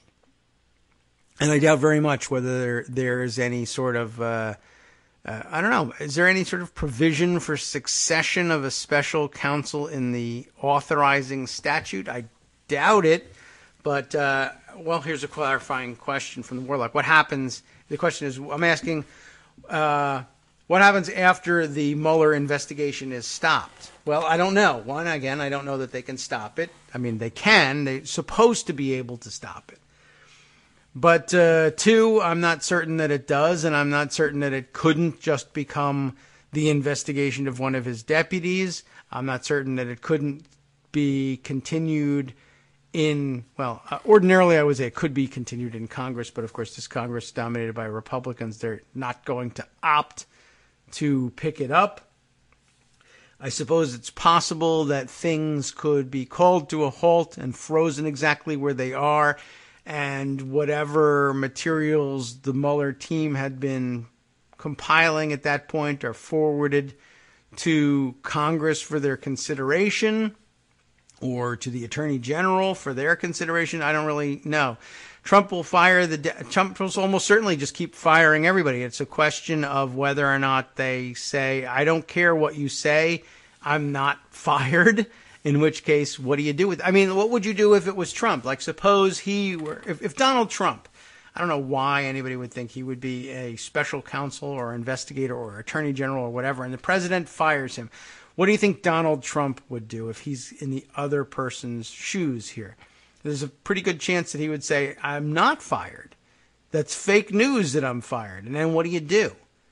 Now, I guess ordinarily you would think, well, the Justice Department would dispatch, probably U.S. Marshals to keep him locked out of the building. And I am not at all certain that, I mean, that's where it's a constitutional crisis. Does the current Attorney General have the juice to dispatch marshals to keep Mueller out of the building? Or do the marshals say, I'm on his side? Ordinarily I would execute this order, but I think that this president is illegitimate. So is his Attorney General. I don't really depend on either of them for my tenure as a marshal, though they could fire me, but I was a marshal pre-existing their claims on White House power. They want to do something that I think would seriously destabilize the country, and I'm not going to do it. I mean, that's all there is to it. I continue to ask the same question here, though, basically. Warlock, I don't know what to tell you. I'm telling you that the rule book is out the window. Any federal employee would be removed from office. So would Trump then dissolve the Supreme Court? I'm saying that he would do any of those things. Trump would issue those orders.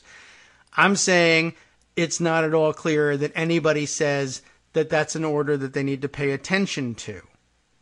And if no one pays attention to it, is it an order? This is a serious, this is why they say it's a constitutional crisis. It's not easy to figure out what this is what it's supposed to mean when the president fires somebody. If the rest of the world says, no, you didn't, or no, you can't, it's just not going to happen. So, could he dissolve the Supreme Court? No, that I don't think he can do. The Constitution establishes the Supreme Court, and to disestablish it would require considerably more than Donald Trump is even empowered to do. Even if everybody followed the rules and said, I think Donald Trump is a traitor, I think Donald Trump is an illegitimate president, but what can I do? Orders are orders. There aren't any orders that anybody could legitimately follow that would involve dissolving the Supreme Court. So I guess ultimately, if you really thought everything was coming to a head and you really had people saying, I don't have to obey this order, or I understand that it's a legitimate order, I'm disobeying it, and what are you going to do? Where are your troops to keep me out of the building, or to escort me from the building, or whatever, or to tell me that I should stop work and all my deputies need to stop working? I don't know.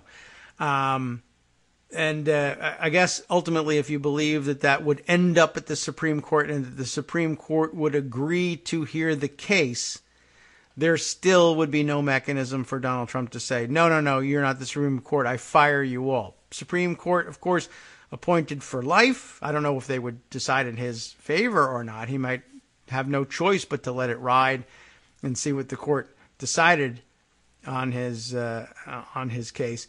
But their members are appointed for life, and Article 3 of the Constitution clearly establishes the Supreme Court. You would have to impeach the justices of the Supreme Court, I guess theoretically you could try court packing, and you could try to expand the size of the Supreme Court and nominate whatever you thought you needed, 10, 20, hundreds of new Supreme Court justices that would guarantee that the decision came down in your favor. They could do that. But dissolving it is not it's not anywhere in the books. And there's enough, there at least I'd say there's enough solid evidence that it's not a power that belongs to the president, that the people in the job would feel no risk in saying, no, my job hasn't been dissolved, and no, I'm not leaving the building. And I think that U.S. Marshals would likely read it the same way, even if they were by-the-book types start to finish. They would perhaps be willing to throw Mueller out of the building, but they would not be willing to throw the Supreme Court out of the building. That wouldn't register with them.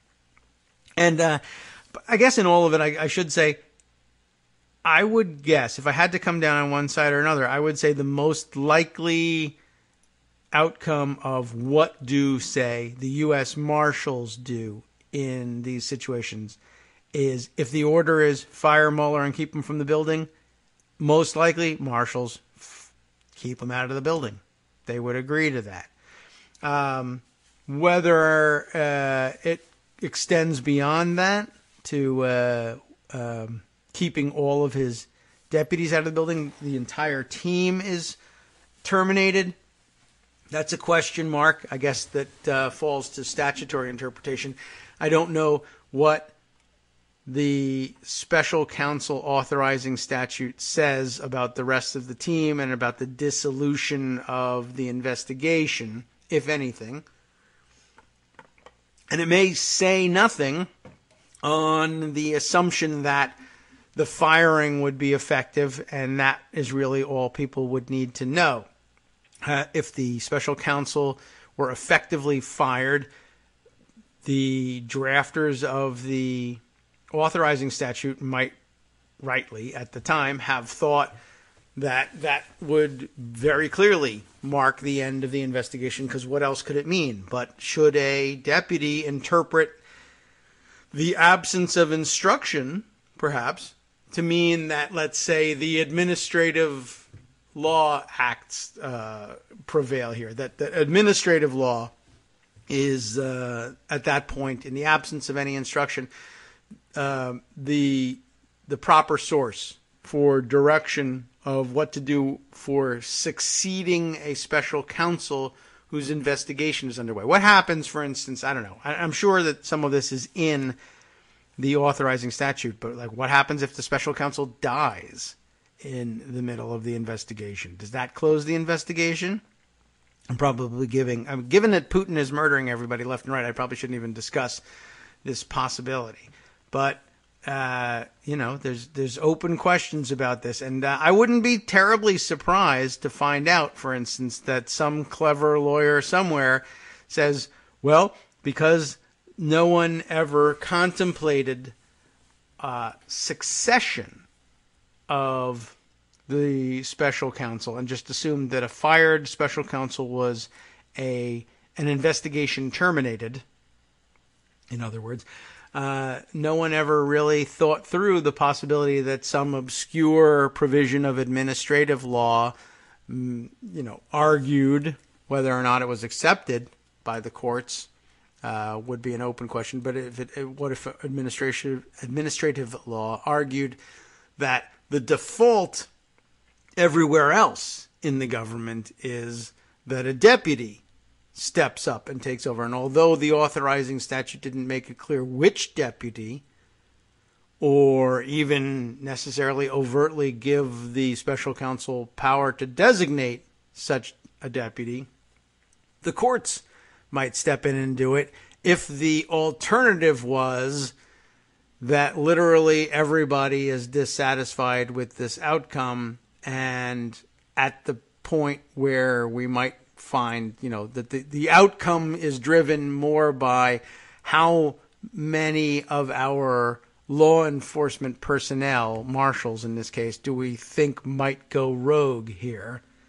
The courts might find, you know what, I don't think the statutory support for it is very strong, but if the alternative is the possibility of total and complete chaos, I might accept this ruling, this interpretation one time and one time only. We'll give it a Bush v. Gore rider on this, even though that has proven ineffective, and say, in this case, weak though the claim may be, it's better than the alternative, and we'll take it, and I'm sorry, but this investigation is not over. I really don't know.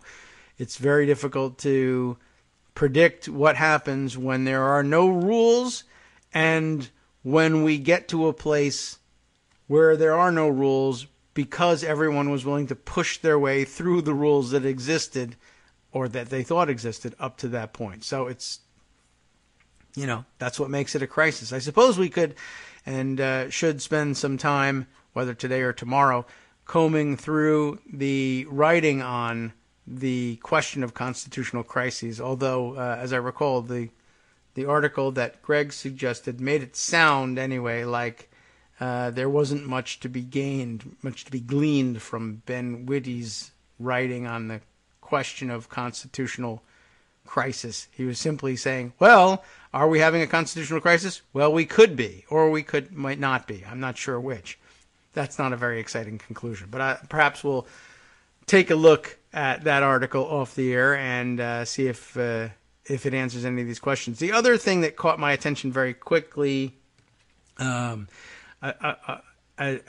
off-angle look at the Facebook question. Matt Stoller tweeting this one was actually intriguing enough to stop me in my tracks and put aside. Based on the consent decree, he writes, that Facebook agreed to and then violated, and I don't know what consent decree we're talking about here, but perhaps these links will take us to it. But based on the consent decree that Facebook agreed to and then violated, the company could be put into receivership, bankruptcy, and reorganized.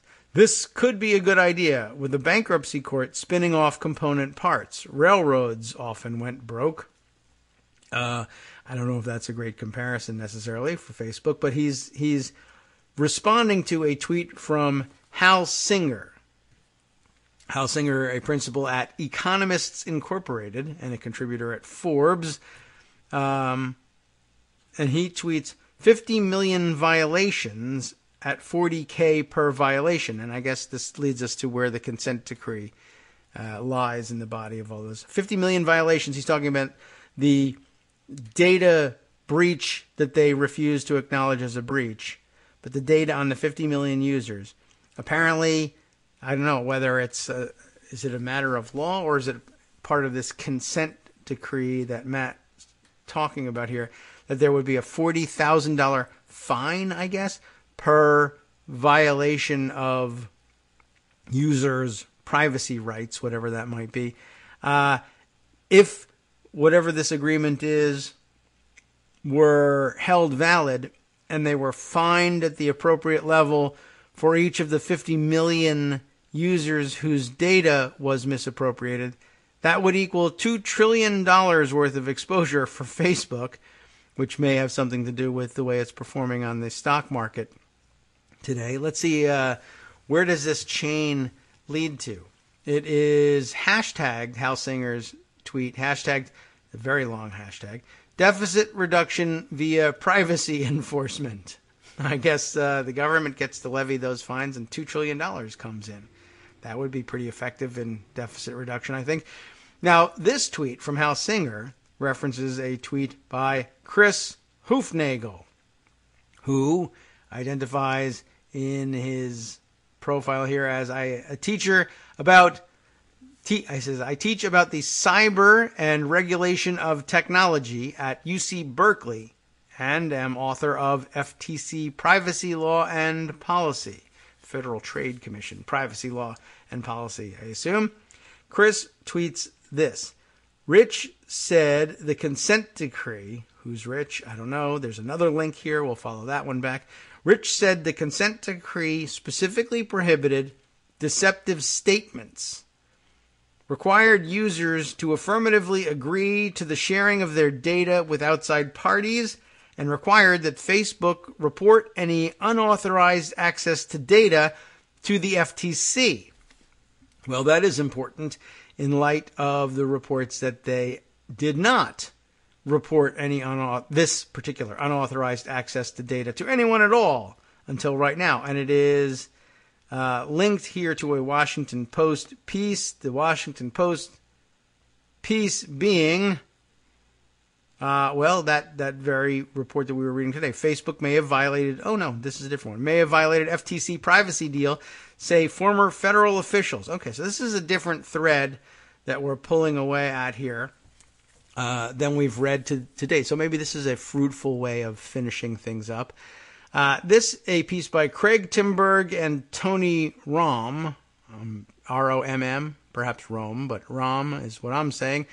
Also in the again, both in the Washington Post. Facebook may have violated FTC privacy deals, say former federal officials, triggering risk of massive fines. Let's finish with this. 2 former federal officials who crafted the landmark consent decree, there it is, governing how Facebook handles user privacy, say the company may have violated that decree when it shared information from that's what it says. Information from tens of millions of users with a data analysis firm that later worked for President Trump's 2016 campaign. Such a violation, if eventually confirmed by the Federal Trade Commission, could lead to many millions of dollars in fines against Facebook, said David Vladek, who was, as the director of the FTC's Bureau of Consumer Protection, oversaw the investigation of alleged privacy violations by Facebook and the subsequent consent decree resolving the case in 2011. There's the origins of our story. He left that position, though, in 2012. Sunday morning, Vladek said in an interview with the Washington Post that Facebook's sharing of data with Cambridge Analytica, quote, raises serious questions about compliance with the FTC consent decree. Totally different angle on this, but maybe the more interesting once it's all said and done. He added, I would not be surprised if at some point the FTC looks at this. I would expect them to. I don't know what kind of condition the FTC is in under the Trump administration right now, but an open question. The FTC did not immediately respond to requests for comment. Facebook has denied violating the consent decree. I would deny it too. When it allowed an app developer working for Cambridge Analytica to gain access to information about an estimated tens of millions of people. The group included both the 270,000 Facebook users who downloaded a psychological testing app and the Facebook friends of those people. This included the preferences those friends had expressed by hitting the widely used like button on social media posts or news stories. In a statement Saturday, Facebook said, we reject any suggestion of violation of the consent decree. We respected the privacy settings that people had in place. Privacy and data protections are fundamental to every decision we make. Okay, well, la-di-da. Vladek, now a professor at Georgetown Law, said violations of the consent decree could carry a penalty of $40,000 per violation, meaning that if news reports that the data of 50 million people were shared proves true, the company's possible exposure runs into the trillions of dollars. Vladek said that such a fine is unlikely, but that the final penalty could still be very large. That's the maximum exposure, though it's not clear to me that the agency would insist on that kind of penalty, he said. The FTC issue is rising as lawmakers in both the United States and Britain call for answers from Cambridge Analytica and Facebook, in some cases demanding that Facebook Chief Executive Mark Zuckerberg personally appear at legislative hearings. The FTC consent decree required that users be notified and that they explicitly give their permission before data about them is shared beyond the privacy settings they have established. The developer of the app sought permission from those who downloaded it, but not their Facebook friends. The app, called This Is Your Digital Life, and it's all jammed together as one word, offered personality predictions and billed itself on Facebook as a research app used by psychologists. A key question now is what was allowed under Facebook's privacy settings at the time and whether those permissions were so broad as to allow routine violations of the 2011 FTC consent decree. Hundreds of developers, including those who made popular dating and gaming apps and those who built political apps for campaigns, used Facebook to gain access to huge amounts of information about users and their Facebook friends. Data that could be easily accessed from friends included names of users, their education and work histories, birthdays, likes, locations, photos, relationship statuses, and religions and political affiliations. The data collected by the app reportedly was shared with Cambridge Analytica and used to help the firm build profiles of individual voters and their political preferences to better target advertising to them. Cambridge Analytica has denied wrongdoing or improperly acquiring Facebook data. Such collection techniques are within the boundaries of Facebook's data handling policy at the time, the company has said, but later were severely restricted through policy changes in 2014 and 15. Vladek's view was echoed by another former official who was also closely involved with the crafting of the consent decree, Jessica Rich. There's Rich, okay? It's a she, not Rich Smith, but Jessica Rich. Jessica Rich, who was then the deputy director of the Bureau of Consumer Protection and oversaw the FTC's privacy program, led the investigation into Facebook before the 2011 consent decree. She said in an email to the Post that Facebook's reported action, if true, bespeaks the same recklessness with its users' data that prompted the FTC to take action in 2011. Rich said the consent decree specifically prohibited deceptive statements, required users to affirmatively agree to the sharing of their data with outside parties, and required that Facebook report any unauthorized access to data to the FTC.